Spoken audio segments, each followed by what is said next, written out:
Are you watching the book review channel? Have you suddenly thrown away? Surprise, surprise. Should we find something more Christmassy? Yeah, let's see. Let's have a look. Now, what about that? There we go. Asa was dead, to begin with. There was no doubt whatsoever about that. It was the 20th year of the reign of Edward, King of Wessex, son of Alfred, father to Athelstan, also known as the Elder. It might have been a good year. It might have been a bad year. But one thing was certain, old Asa was as dead as a doornail. I say it might have been a good or a bad year because, for whatever reason, there just isn't much to be said about Edward's reign. Whether that was purposeful on the part of the king, a rebellion against his father's reforms, or whether the evidence just doesn't survive, I cannot say. But one story survives from Edward's reign that I will recount to you tonight, which may go a long way to explaining the character of our king.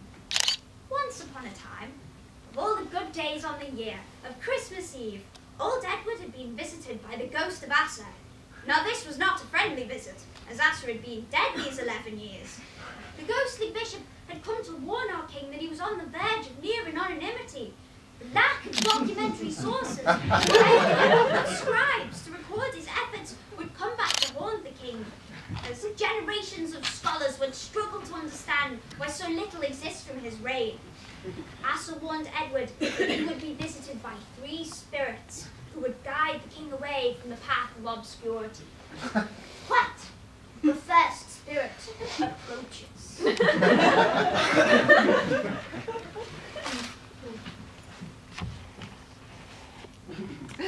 Wake up, son. Dad? Is that you? Didn't Asa tell you were going to be visited by 3 ghosts? But, Dad, I thought I had some bad mead when he showed up. Haven't I had enough of Asa preaching when he was alive? He just came along and just telling me how I was such a boring king and how no one was writing anything about my reign. How I need to pay my scribes more if they were going to write about my achievements in the Chronicle. I mean, he really hit below the belt when he said that no one was writing my biography yet. Oh, shut up, son. I haven't got time for this Mitsundunga. I need to take Christmas past.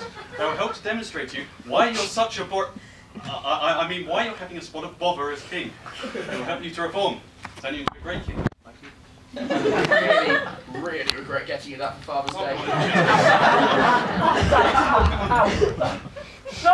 No, not the court school. No! Dad, I know you translated Bede to be Gregory the Great in here. Please, Ghost, make it stop. It's all right. It's all right, darling. That's the past. Oh. I'm the ghost of Christmas present, and I'm here to show you why you're being such a less effective king. See those scribes over there? They're cold and miserable. And they've just learned how to write in phase 1 square minuscule. Don't you think that they deserve some twigs on their fire at least? Isn't that hard enough? Athelflaed, what would you know about running a kingdom? Surely Athelred was the brains of that Mercian outfit anyway. Bitch, please. Runcorn, Warwick, and that little hamlet they call York. But then you died? True, but do you remember who the people of York came to first when they needed protection? Okay, moving on. Are you going to show me something? Oh yeah. I'm here to tell you to stop being such a whiny bitch, bro. Get working on that phase 2 square minuscule. Do you know what you should do? You should be creating manuscripts and charters. Maybe then one day you'll be remembered as something more than my brother and Alfred the Great's son. And maybe you'll be more popular than the vegetarian option in Valhalla. Just saying.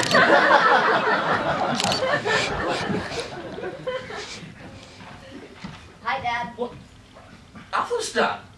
Aren't you like 12? It's fine now. Thanks for noticing.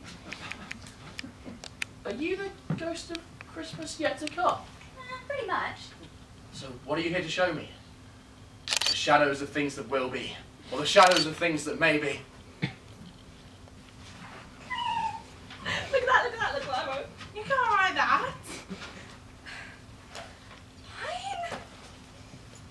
But you know he did lose his battle. His trousers in the middle of the battle. I can't put that in the Chronicle.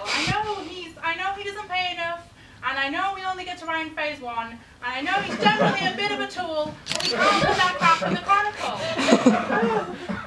Maybe if we just make his reign the most boring in the history of the Chronicle. Sound good? Hells yeah. What is going on? Who is this man that those two scribes were talking about with such disdain? So, let's talk about your essay for this week.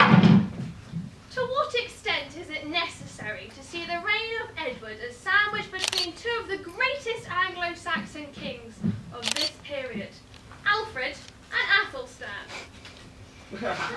Or is it possible to distinguish between his achievements and those of his father and son?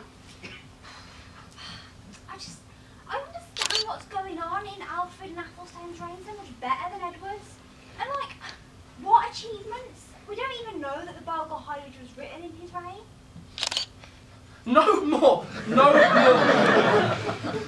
I will not be the man I was. I will not be the man who led to this intercourse. No more. I guess my work here is done. Tomorrow will be different. You'll all see. Tomorrow will be different.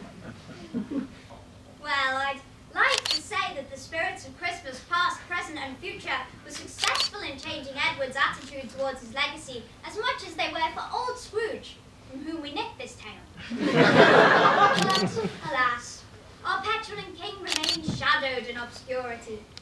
The moral of our story, as most supervisors have probably already told you, never put off until tomorrow what you could do today, and always make sure you pay your scribes well. Good night.